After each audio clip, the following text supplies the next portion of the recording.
Et la stratégie de déconfinement s'inscrit aussi dans l'espace public qui est envisagé autrement pour laisser la priorité aux usagers faibles. C'est le cas notamment au parc Josaphat à Schaerbeek. Nous allons retrouver Arnaud Bruckner. Bonsoir Arnaud. Alors qu'est-ce qui a concrètement changé dans la rue dans laquelle vous vous trouvez ? Alors Adeline, on se trouve ici avenue Van Vollenhoven et les voitures ont été remplacées par les passants tout simplement. La rue est interdite à la circulation pour permettre aux gens de s'y déplacer de manière un peu plus sûre et de respecter les distanciations sociales, même si on le voit, les gens continuent parfois de ne pas les respecter.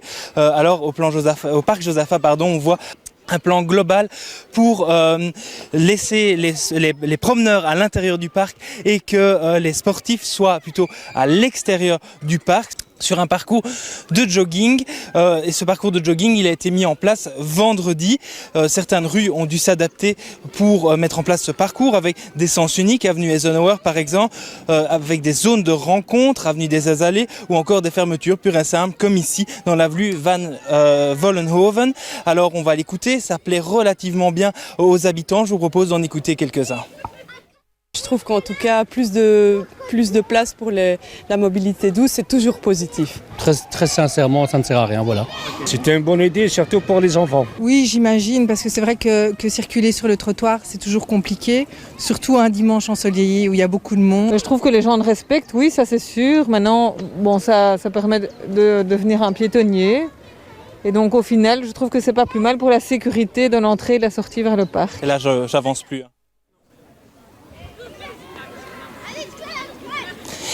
Et donc on voit à Bruxelles, il y a réellement un mouvement global pour l'instant pour prendre des mesures temporaires permettant aux piétons d'avoir un peu plus de place sur les voiries. L'une des mesures les plus retentissantes, c'est bien sûr le Pentagone qui est passé en zone résidentielle et où la vitesse est réduite à 20 km à l'heure. Demain, ça fera une semaine que cette mesure a été prise. Alors on ne parle pas encore de verbalisation, on n'est pas encore dans une période de répression. Le but est davantage de conscientiser les automobilistes à ces nouvelles conditions.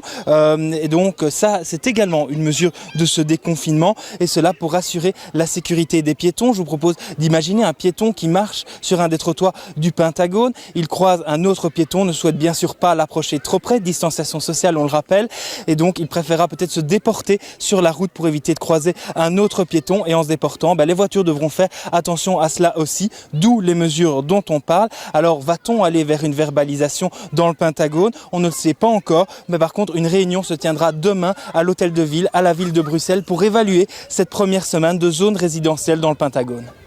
Oui, c'est vrai que la semaine prochaine, les températures grimpent, le soleil sera au rendez-vous, ce qui signifie sans doute plus de passages dans les rues bruxelloises. Merci beaucoup Arnaud Bruckner pour toutes ces explications en direct.